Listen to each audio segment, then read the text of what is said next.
চমৎকার সব ইশতেহার, কথাবার্তা, মানুষকে স্বপ্ন দেখানো, আশার একটাই দেখানো, দিগন্ত দেখানো, এটা সবাই করে, ভালোভাবে করে। প্রশ্নটা হলো ইশতেহারের বাস্তবায়নটা নিয়ে।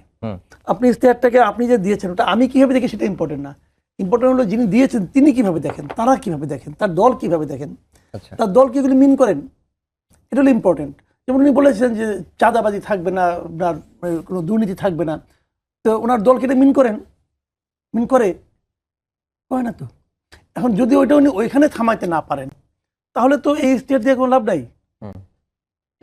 তো এখন কি করবেন আপনি, বিকল্প তো কিছু নাই, তাকে তো একটা কিছু দিতে হবে, উনি দিয়েছেন। তবে আমার ধারণা, আমি নিজে আশা করি যে উনি নির্বাচিত যদি হতে পারেন ওনারা, তাহলে হয়তো ওনারা একটা বাস্তবায়নের দিকে অগ্রসর হবেন, এই আশাই তো আমরা করবো, সবার উপরে আশা করি।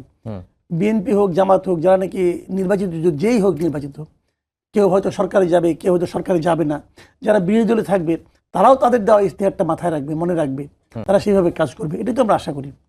কিন্তু আমার কাছে যে জিনিসটা খুব সিগনিফিকেন্ট মনে হয়েছে এটা নিয়ে একটু আলোচনা করি।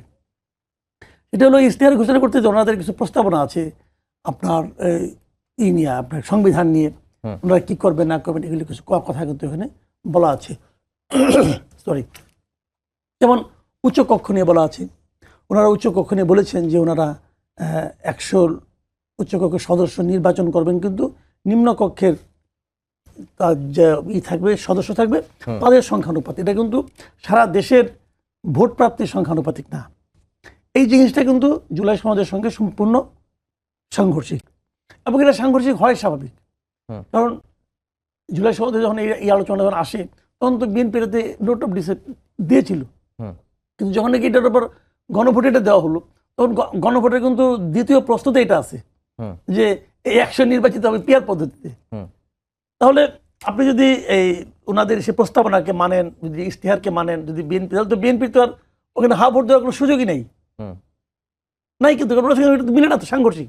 আর কে উনি বলেছেন কতগুলো নতুন জিনিসও আছে যে নাকি জুলাই নাই, মানে আপনার সনদে নাই, যেমন একটা আপনার কি ভাইস প্রেসিডেন্ট নিয়োগ করার ব্যাপারটা, উপরাষ্ট্রপতি, এটা তো ওখানে নাই, এটাও আমার কাছে পছন্দ হয়েছে। কিন্তু আমার কাছে আবার ধরেন কিছু কিছু বিষয় আছে যে নাকি জুলাই সময়তে আসলে ওভাবে এক্সিস্ট করে না, যেমন ধরুন ওনারা বলেছেন যে ওনারা যদি সরকার গঠন করেন তাহলে 31 দফা এবং জুলাই সনদ এর আলোকে কিন্তু ওনারা সংবিধান সংস্কার অথবা অন্যান্য সিদ্ধান্তগুলি নেবেন।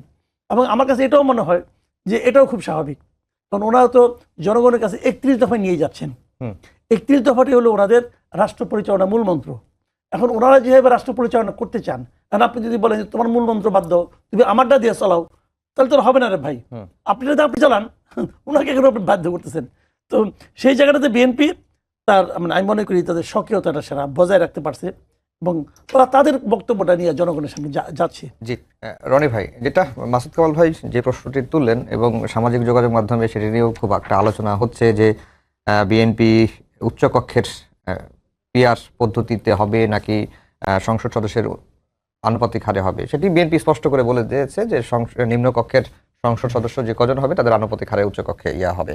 তাহলে গণভোটে হ্যাঁ দিতে যে বললেন তারেক রহমান, সেটি আসলে সাংঘর্ষিক হয়ে গেল কিনা? না, কোনোভাবেই সাংঘর্ষিক না, কারণ হলো গণভোটে হ্যাঁ না এটার কোনো প্রভাব পড়বে না। কেন পড়বে না এটা আমি অনেক আগে আলোচনা করছি, কারণ সমস্ত দলগুলো যারা ওই আপনার জাতীয় সনদে স্বাক্ষর করছে ওই টিপ টিপ বৃষ্টির মধ্যে, তো সেখানে কিন্তু আপনার ওই তখন তারা একটা অঙ্গীকারনামা আপনার পাঠ করার পরে স্বাক্ষর করছে, এবং সেখানে যদি আপনি দেখেন যে দলগুলো স্বাক্ষর করছে তাদের মধ্যে কেউ না কেউ সরকার গঠন করবে।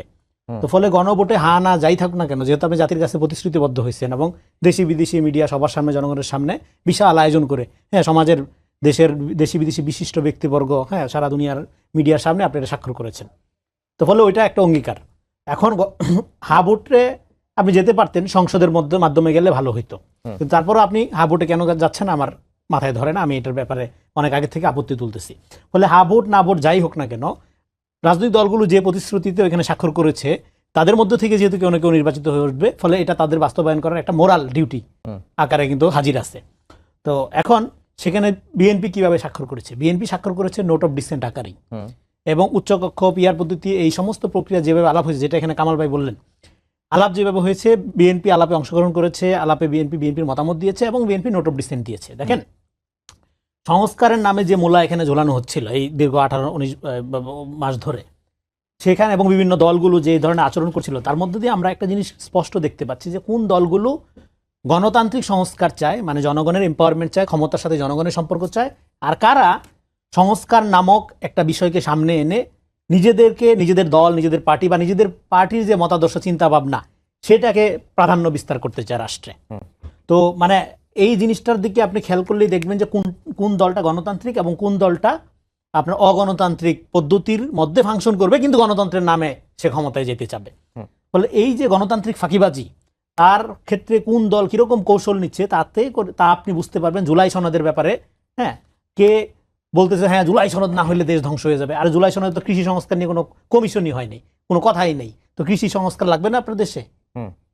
তো কৃষি আমি ধরেন আমি কৃষকের ছেলে, ধরেন হ্যাঁ আমি কৃষকের প্রায়োরিটির বাইরে আমার কোনো প্রায়োরিটি নেই, তো যেহেতু কৃষকের কোনো বিষয় নাই, আমি জুলাই সনদের ব্যাপারে আগ্রহী না, তাহলে আমি কি জুলাই গাদ্দার হয়ে গেলাম? আমি কি সমাজ থেকে খারিজ হয়ে গেলাম? বিপ্লব বিরোধী হয়ে গেলাম? এটা হাসিনার মডেল হয়ে গেল। ফলে বিএনপি বরং এই যে আপনার ইস্তেহারটা যেটা দেখতে পাচ্ছি, ইস্তেহারটার একটা ইস্তেহারটা একটা নির্বাচনী রিচুয়াল, নির্বাচনী আচার, এটা দিতে হয়, দেয়। কিন্তু অন্যান্য দলের ইস্তেহার যেগুলো আমরা পাইলাম এবং বিএনপির ইস্তেহার আজকে যদি আমরা দেখি, এখানে অনেক কমেন্টারি করা যায়, তুলনামূলক আলোচনা করা যায়।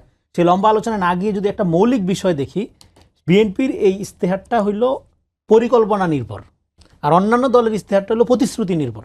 এখানেও প্রতিশ্রুতি আছে, কিন্তু সেই প্রতিশ্রুতিটা পরিকল্পনার আলোকে গঠন করা। যেমন ধরেন কৃষি কার্ড, ফ্যামিলি কার্ডের কথা যে বলা হচ্ছে, ফ্যামিলি কার্ড 1 কোটি পরিবারকে 1 বছরের মধ্যে ফ্যামিলি কার্ড দেওয়া হবে এবং 2,500 টাকা করে দেওয়া হবে।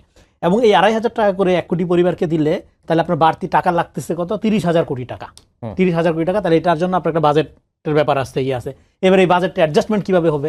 তাহলে আপনি দেখেন আমাদের যে বাজেট, পরিবার পরিকল্পনা এবং স্বাস্থ্য অলরেডি একটা বাজেট আছে, সেই বাজেটের সাথে আরেকটা অ্যাডজাস্টমেন্ট এবং কর্মসংস্থান এবং শিল্পায়ন যদি ব্যাপকভাবে বাড়ানো যায় তাহলে রাষ্ট্রের আয়ও বাড়বে। ফলে যে ঘাটতিটা থাকে সেটা পূরণ করে 30,000 কোটি টাকা খুব মানে অস্বাভাবিক মনে হচ্ছে না, বাস্তবানুগ মনে হচ্ছে। কিন্তু প্রথমে যদি আপনি মনে হয়, কিন্তু চ্যালেঞ্জ কি এই জায়গায় মানে এই ফ্যামিলি কার্ড দেওয়া না দেওয়া না, চ্যালেঞ্জটা হলো এইটা আপনি কিভাবে দিচ্ছেন, এটা পাচ্ছে কারা? আপনি কি মুখ চিনে চিনে দিচ্ছেন, নিজের দলীয় নেতাকর্মীদের মধ্যে এটা ডিস্ট্রিবিউট করছেন, নাকি এটা আসলেই আপনি আপনার এই বটম টু আপ দিচ্ছেন? এবং বিএনপির এই পুরা আপনার ইস্তেহারে আমি একবার চোখ বললাম এবং পুরা সময়টা আমি ছিলাম, শুনলাম, হ্যাঁ পুরো অবস্থাপনাটা আমি শুনলাম বিএনপি চেয়ারম্যান যে দিল, তাতে এখানে বৈশিষ্ট্য হলো তারা বটম টু আপ যাচ্ছে, তারা মনোযোগ দিচ্ছে বটম, অনেক মাইক্রো লেভেলে মনোযোগ দিচ্ছে, ছোট বিষয়গুলোতে মনোযোগ দিচ্ছে। এখন ছোট বিষয়গুলোতে মনোযোগ দেওয়ার মধ্য দিয়ে তারা যেটা করতে চাচ্ছে আসলে সেটা হলো তারা মধ্যবিত্তের পরিমাণটা বাড়াইতে যাচ্ছে। বেশিরভাগ মানুষ যদি মধ্যবিত্ত আপনার এই ক্যাটাগরিতে চলে আসে তাহলে তারা মনে করছে যে তাহলে আপনার এই যে দারিদ্র এবং আপনার এই যে ইনসিকিউরিটি, সামাজিক অস্থিরতা, এটা কমানো সম্ভব হবে। এই কারণে তারা বটম অ্যাপ্রোচ, তারা তৃণমূল পর্যন্ত, যেটাকে বলে যে আপনার আপনার প্রান্তিক পর্যন্ত দৃষ্টিটা বেশি দিচ্ছে। হ্যাঁ, অন্য দিক থেকে আপনার মানে উচ্চবিত্তর চেয়ে তাদের দৃষ্টিভঙ্গিটা নিম্নবিত্তের দিকে বেশি বা প্রান্তিক জনগোষ্ঠীর প্রতি বেশি বলা যায়। এবং এটা করার জন্য তারা অবশ্যই রাষ্ট্রের সংস্কার না, পুনর্গঠনের কিছু প্রস্তাবনা তারা শুরুতেই রাখছে। এবং এই পুনর্গঠন প্রস্তাবনাগুলো যদি আপনি দেখেন, রাষ্ট্র ব্যবস্থা সংস্কার বলে প্রথম অধ্যায় যেভাবে শুরু করছে, তারা কিন্তু যেই সংস্কারগুলো বাংলাদেশ রাষ্ট্রের গণতান্ত্রিক রূপান্তরের জন্য দরকার সেগুলোর ব্যাপারে শুধু আগ্রহী। কিন্তু এমন কিছু সংস্কার আছে যেটা আপনার গণতান্ত্রিক প্রক্রিয়াকে ব্যাহত করতে পারে বা জনগণের সাথে ক্ষমতার সম্পর্ক স্থাপনের প্রক্রিয়াকে কঠিন করতে পারে। সেগুলোর ব্যাপারে তাদের যে নোট অফ ডিসেন্ট, সেটা তো পূর্বের ঘোষণা, পূর্বের সিদ্ধান্ত, বা এটা তো ঘোষিত সিদ্ধান্ত। ফলে সেদিক থেকে জুলাই সনদ এবং 31 দফা দুটো সমন্বয়ের ভিত্তিতে তারা রাষ্ট্রের সংস্কার এবং পুনর্গঠন প্রক্রিয়া, এটা তাদের প্রধান প্রায়োরিটি, প্রধান অগ্রাধিকার। এখানে এই পয়েন্টটা বলে শেষ করি, যেখানে একটা বড় প্রপাগান্ডা ছিল যে রাষ্ট্রের কোনো সংস্কার, কোনো পরিবর্তন চায় না বিএনপি জুলাই গাদ্দার, জুলাই বিরোধী।